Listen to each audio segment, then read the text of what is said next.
అర్థం ఏంటి అంటే ఆయన 3వ దినాన తిరిగి లేచాడు. అది మన జ్ఞాపకం. ఎందుకంటే అక్కడ మనం చూడవచ్చు ఆయన అందరూ ఉన్నారా లేదా అనేది మనం జ్ఞాపకం చేసుకుంటే నిజంగా చూడండి యోహాను సువార్త 20వ అధ్యాయము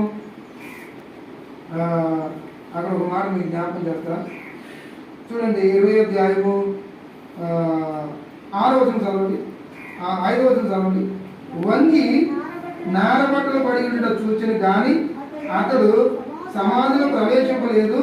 అతడు సీమోను పేతురు అతను వెంబడి వచ్చి సమాధిలో ప్రవేశించి నారబట్టలు పడి ఉండటయు ఆయన తల రుమాలు నారబట్టల యొక్క ఉండక వేరొక చోట చుట్టూ కట్టి ఉండటయు చూచెను.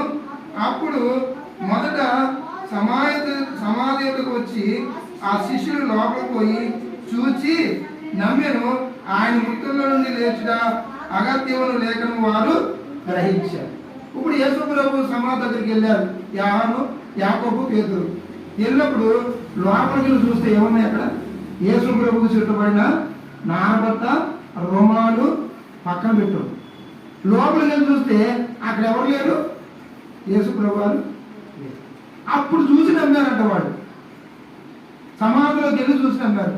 ఎందుకంటే నిజమే, ఆయన బ్రతుకున్నప్పుడు నేను పాపం చేతికి అప్పగించబడతా, సిలువ వేయబడతా, 3వ దినాన తిరిగి లేస్తాడు ఆయన చెప్పిన మాట మీరు నమ్మలేకపోయామే అని వాళ్ళు ఎప్పుడైతే బాధపడ్డారో వెంటనే వీళ్ళు కొంతమంది స్త్రీలు సమాధి దగ్గరికి వెళ్ళినప్పుడు అక్కడ రాయి కొల్లీలో చూసి దేవుడితో వాళ్ళు చెప్పి మీరు వెళ్ళి మీ శిష్యుడికి చెప్పండి, ఆ శిష్యులు చెప్పండి, వాళ్ళు నమ్ముతారంటే అప్పుడు వాళ్ళ సమాధి దగ్గరికి చూస్తే కనుక అప్పుడు నమ్మారు. నిజమే, యేసయ్య చెప్పిన మాట. ఆయన ఇక్కడ సమాధులు లేవు, ఆయన తిరిగి లేచి అంటే చూసి వాళ్ళు నమ్మారు.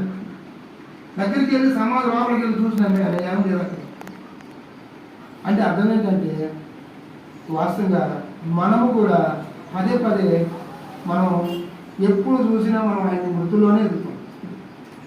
ఆయన ఎన్నిసార్లు చెప్పినా మన మృతుల్లోనే ఎదుగుతాం. అంటే అర్థం సమాధిలోనే ఎదుగుతాం. ఆయన సమాధిలో లేదు, ఆయన తిరిగి లేచాడు. ఈరోజు మన ప్రభుని ఆరాధించాలంటే ఆ అంశం ఏంటంటే ఆయన 3వ దినాన ఏం చేశాడు? తిరిగి లేచాడు. ఎవరి కోసం తిరిగి లేచాడు? ఆయన దేని కోసం తిరిగి లేచాడు?